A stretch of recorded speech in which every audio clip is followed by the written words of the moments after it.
Hey, you guys, I just want to share something interesting with you. Now, first off, I want to say anyone who tries to make the rapture all about this three-eye atlas, don't bother with them.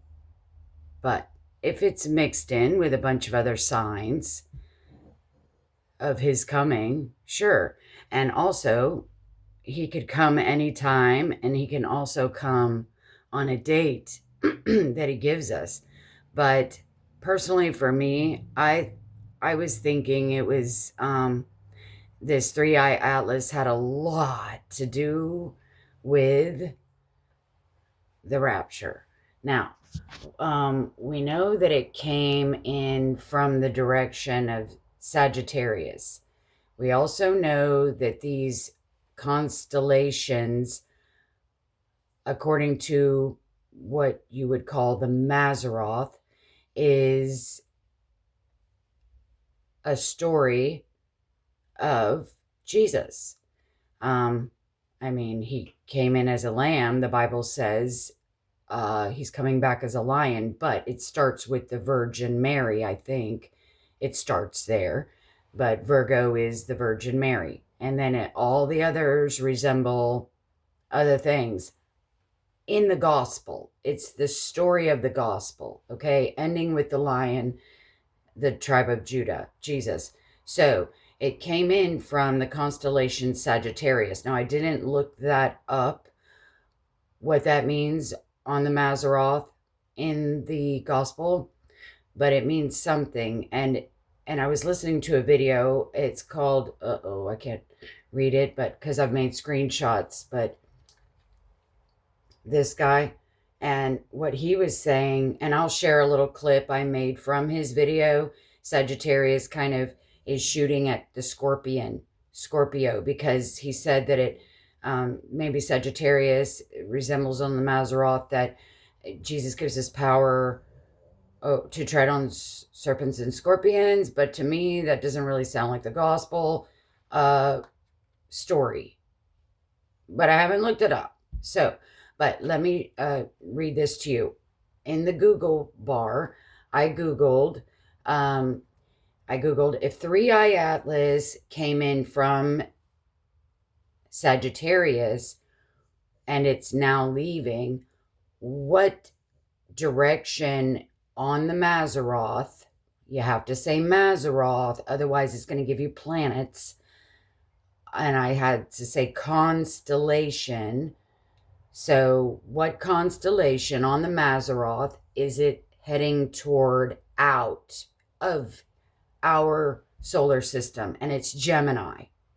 As of now, right now, as of always, until it gets out of here, it is headed toward Gemini. Now, it's going to take a couple of years. It's going to take till 2020. I'll read it to you. So it's going to be visible with telescopes in May, up till May next year. It obviously won't be visible after that, but then it becomes visible again with telescopes in September of 26. But I'll read all that. So I'm just kind of giving you a prelude here.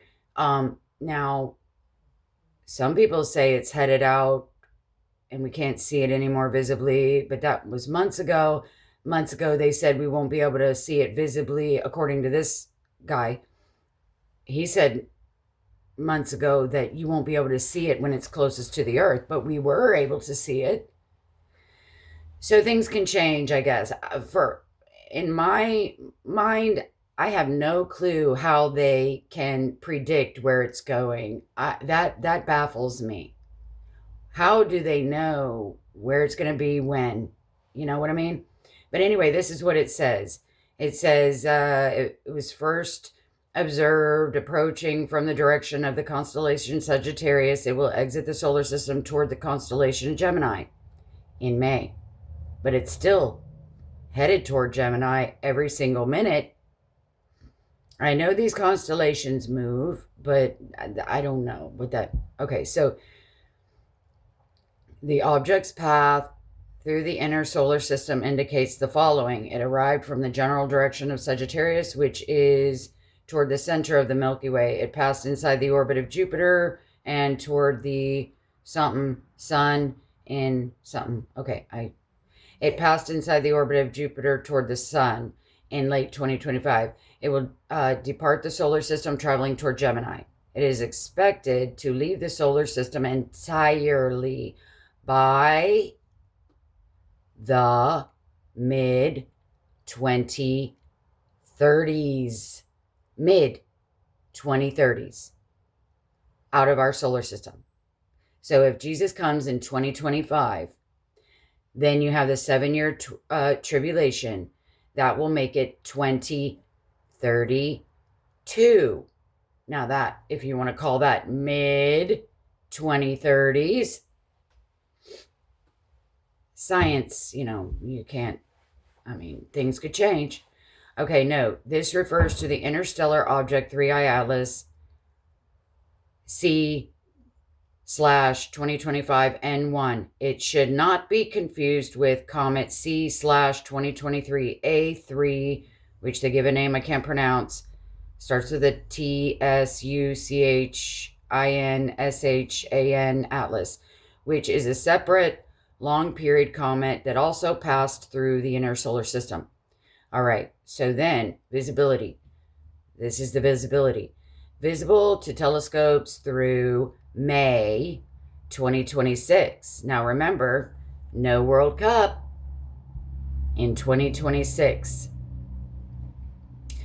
This is going to be visible through telescopes up to May 2026. Then again from September 2026 to May 2027, becoming too faint for even large telescopes by late 2028.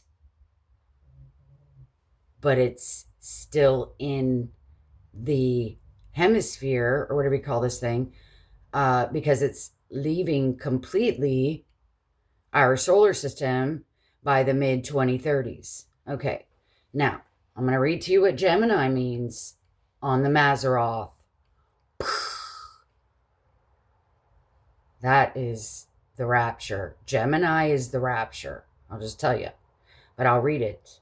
And you can look it up yourself to get more. I'm just going to give you the breakdown here. So this thing, okay, so now you got that. That's the visibility. So it's going to be visible to telescopes probably up through May of 2026. But hopefully we won't be here, right? Now, after coming from the direction of Sagittarius, interstellar comet headed towards Gemini constellation as it leaves the solar system, having already swung past Mars, Venus, and Earth, and now heading toward Jupiter before its final departure into the interstellar space. All right. Stars meaning. Then I looked up what does Gemini symbolize on the Mazzaroth? That's what I Googled. It says stars within Gemini, like Castor, parentheses, ruler / judge, and Pollux, parentheses, branch / strong one, are seen as pointing to Jesus as the coming Redeemer and Judge. Now we know that he doesn't come as a judge until the second coming, I don't think.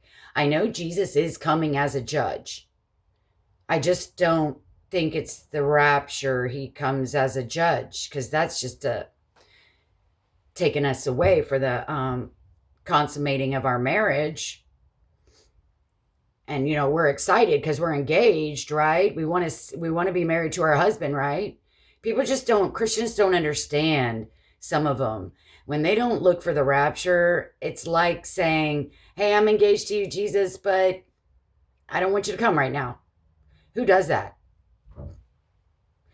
If you're a Christian, you should always be wanting to see your husband face to face. Okay?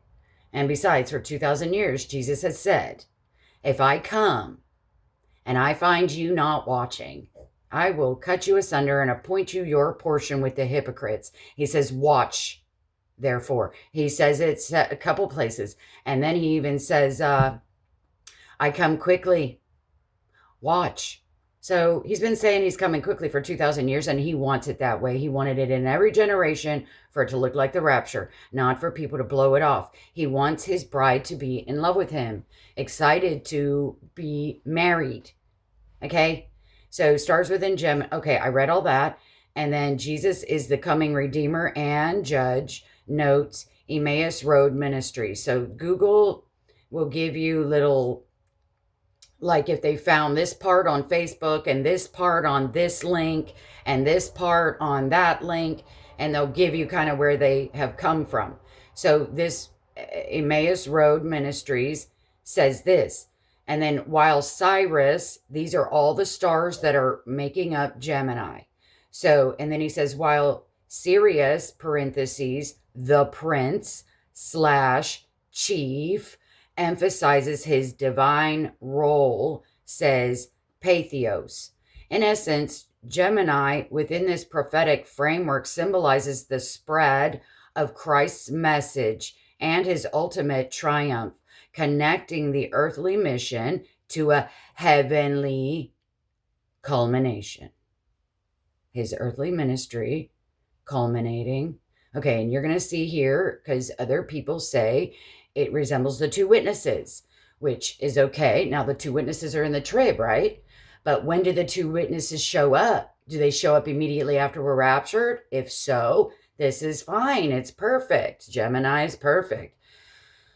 They weren't finished maybe with the, no, wait a minute. So what does Gemini symbolize on the Mazzaroth? Following Taurus, parentheses, the ox, symbolizing preaching to Jews. Gemini signifies the extension of the gospel message to the Gentiles, as noted in this Facebook post and this post from Mazzaroth.info.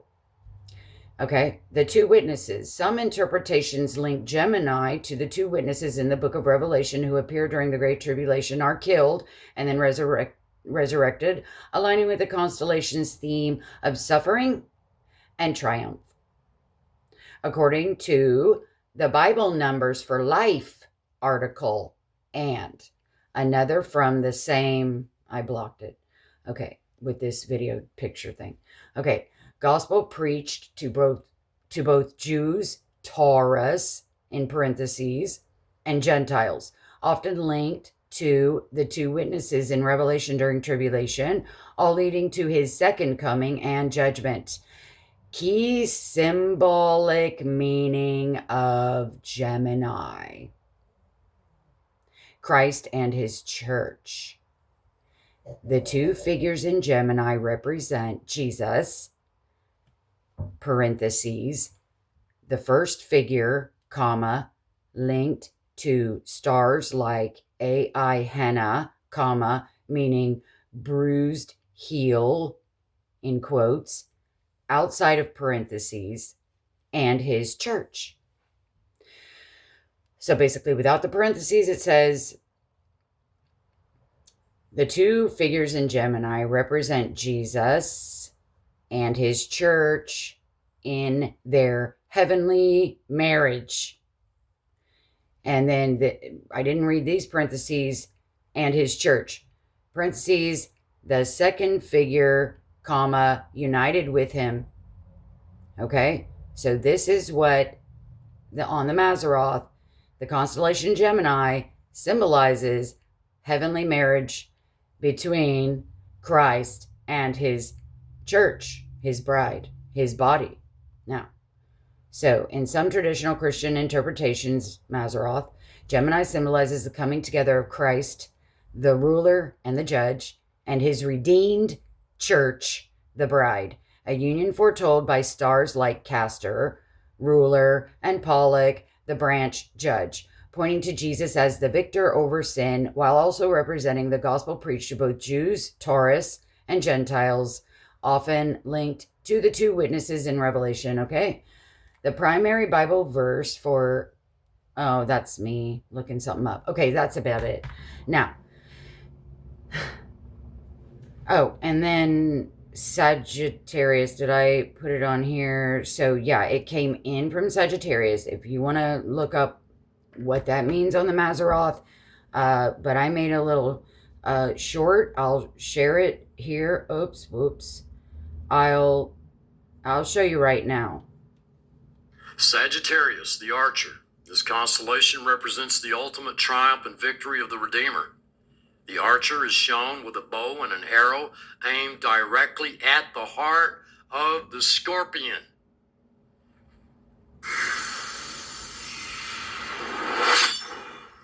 See that arrow? It's headed towards Scorpio, the scorpion.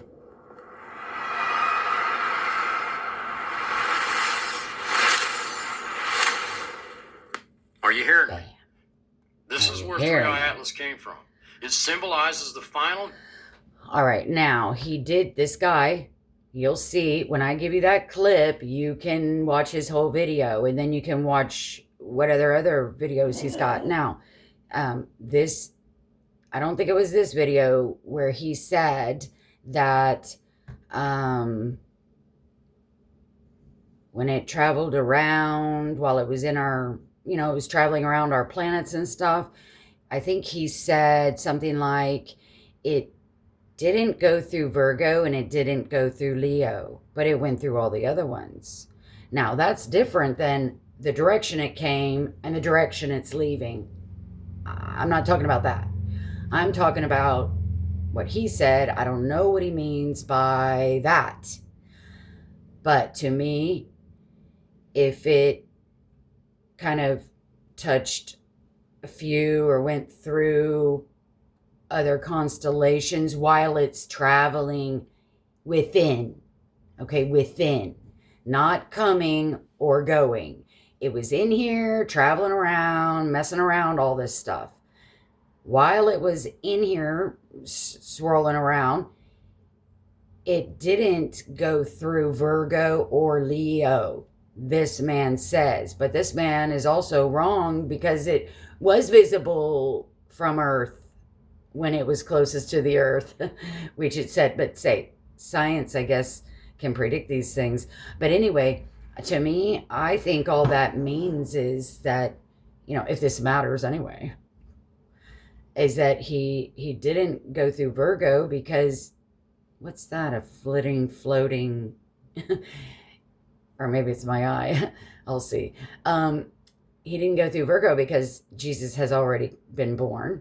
And he didn't go through Leo because the second coming hasn't happened yet, but everything else on the gospel has. You know what I mean? It's like Virgo, I think, is the beginning and Leo is the end. And those are the two constellations, according to this man, but I don't know. You can look all that up yourself, however you want to Google it and see if it'll give you that information. But I guess Atlas went through all the constellations except for Virgo and Leo. Well, to me, that just says that, you don't want to leave anything out of the gospel. The gospel is from beginning to end. But if Atlas left out Virgo, I'm thinking, well, that's because Jesus is already born. That's over. That's finished. But yeah, you can't be too trying to piece it together and then things don't fit. So you try to make them fit because you got to compare apples with apples and oranges with oranges. And we're talking about it came out from Sagittarius. It's going to exit out through Gemini. While it was in here swirling around, whatever it did, I don't know if I care about that. While it was in here spinning around and it might have missed two constellations, I don't know if that should be really meddled with, or Maybe it has a message. God is so infinite. All these signs we come up with and all these explanations and, all these dreams. Jesus is coming on Christmas. Jesus is coming on Halloween. Jesus is coming on Easter. Jesus is coming on this. And Easter is in the book of Acts, by the way. Yeah, King James. It says Easter. I've said this before. So if you want to say Easter, people, say Easter. Now, I don't know why it's there. I looked it up once and I don't remember. But it's in there for a reason. They used the word Easter in Acts for a reason. Okay? You can find that out yourself. But all these dreams that Jesus told me 2024, 2023, 20 da da da da da da da. And we're still here. Okay? And that's okay that you got these dreams from the Lord. I understand. And things like, well, he's coming before I turn so-and-so. He's coming before I turn so-and-so. Hey, that's fine. That's fine too. But as they say, take it with a grain of salt, because it could be, I trust that they're from God if you say that, you feel, you can tell when a dream is from God. And also you can tell that after the dream, that was the farthest thing from your mind. People I know pray for rapture dreams all the time. Well, if you get one, great. But if you get one with some kind of date or a holiday in it, I don't. But if they're from God and you say they are, and you know in your spirit that they are, then fine. But I'm just saying that because I've had my own dreams like that, and nothing comes to pass. But it doesn't mean it's not from God. To me, I think it's just edification. It's keeping you in the race to win first place. We're not in the race to just come in last. Each one of us is in the race to be first place. And we're all going to get first place, right? And we want that. So for 2,000 years, we've been in this race. We've been in this war. Every generation, God has made it appear to be that it, but now he gives more and more knowledge. Like at the tomb, he could have been like, yeah, Mary, it's me. But no, he hid that. He hid that. And even somewhere I read, maybe it's the book of John or somewhere, where when Jesus showed up in the upper room, when they were hiding, after he, there's some kind of verbiage in that, in one of them, where it kind of says that, intimates that, yeah, he hid from them. Like, meaning, of course, well, they saw him and he didn't hide, but in their minds, it's like I ran across this after the fact, because I made a video saying they should have remembered that he said he'll raise in 3 days, but they forgot. But after that, long after that video, I ran across somebody, maybe a sermon pointed it out, that he kind of reminded them once he showed up in front of their face, he's like, remember I told you I would raise in 3 days. So see, there are things that God blocks our mind from. He is infinite. All these signs and calculations we have and that we do, that is just a little tiny crumb compared to the whole picture cookie. And we're going to take a crumb from a big cookie and say, oh, I got the date. Oh, I got the... And that's okay. One of these days, he will give us the whole cookie. And I think we're going to all know it in our spirit that that's it. Kind of like we all knew when Joshua said what he said. Joshua Michaela, or whatever his name is. So I was just saying that because it's not the Joshua in the Bible person. So yeah, there are infinite pieces, and when Jesus wants to open our understanding, he can. Because there's something else where, okay, like he can close up, like he did the Jews, close their eyes and ears. He can close things up for us until, like you see now, we have more knowledge. We have lots more knowledge. We have lots more answers and interpretations of what things meant that we didn't know before.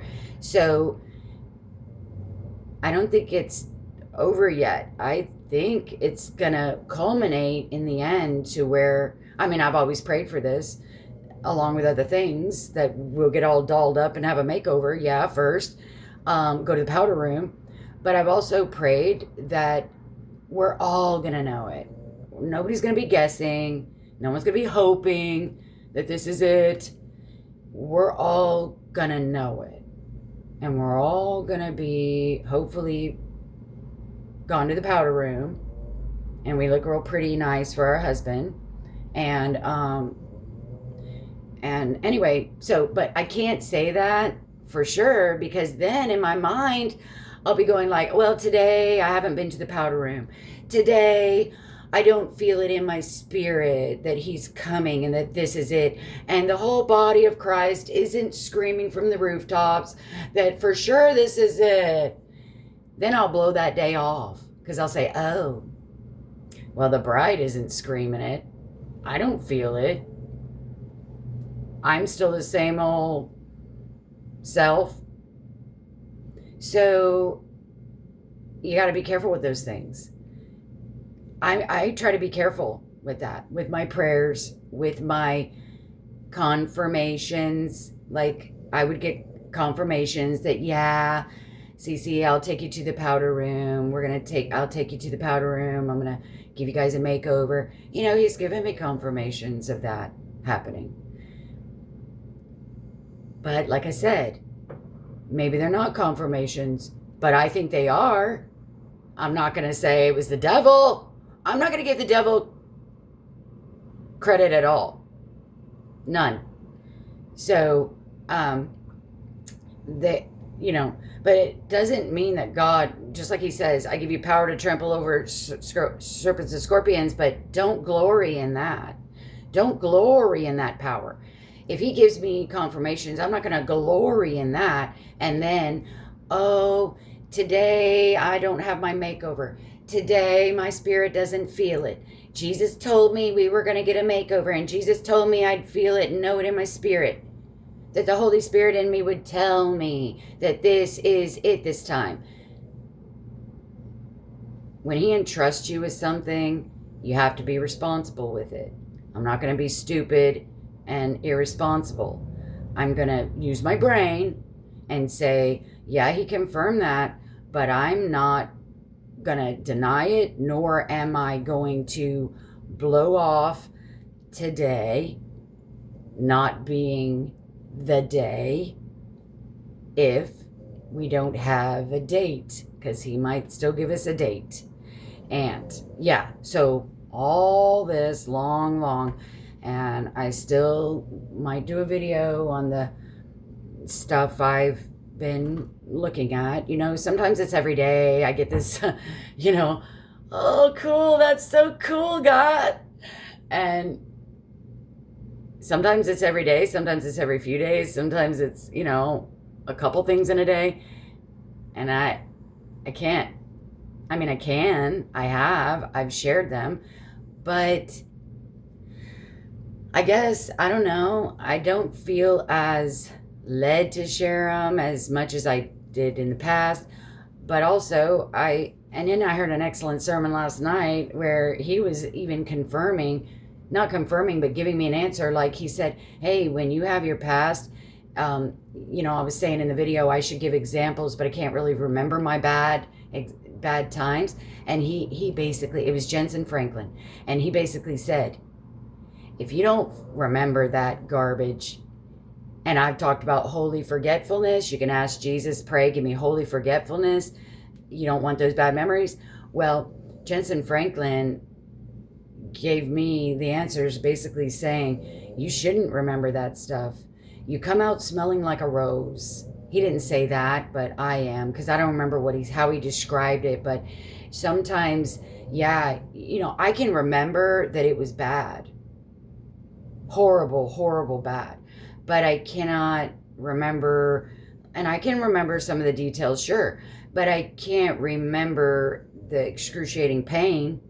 But I know it was excruciatingly painful, and it's because, like Jensen Franklin's explained, Jesus heals it. He to where you can't always remember that stuff, pain, that I could try to give you an example. And I even told you I'm praying.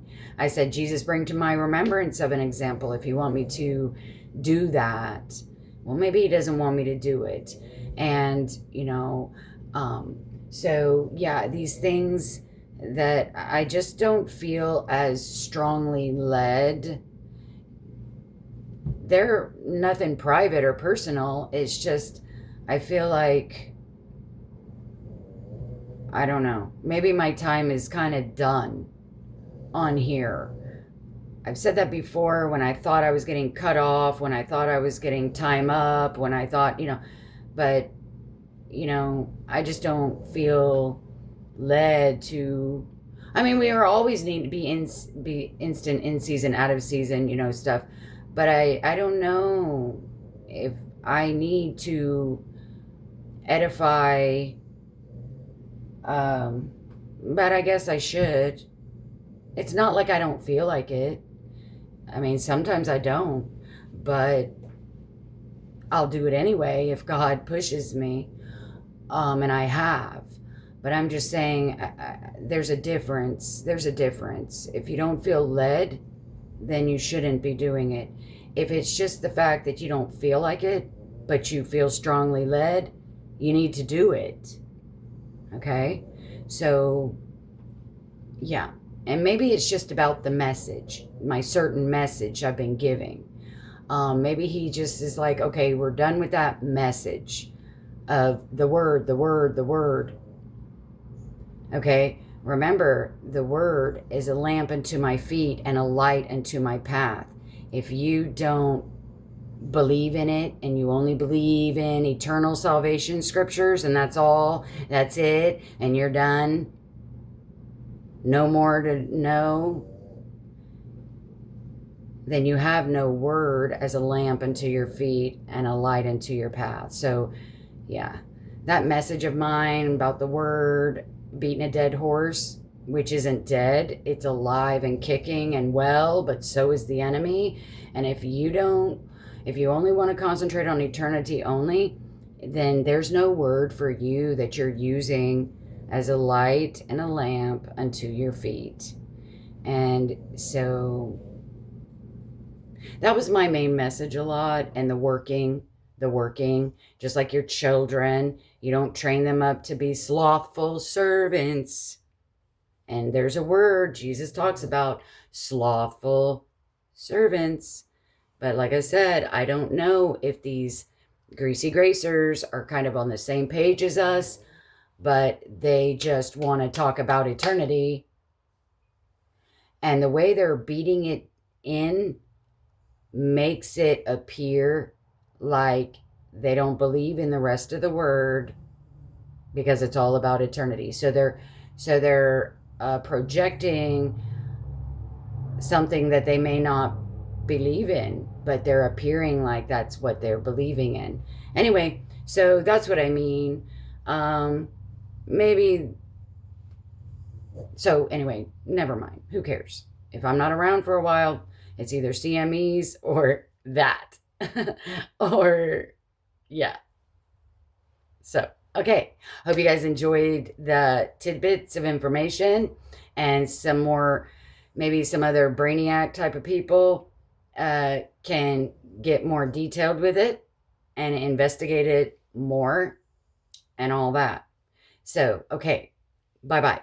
And Merry Christmas Eve. Okay, bye.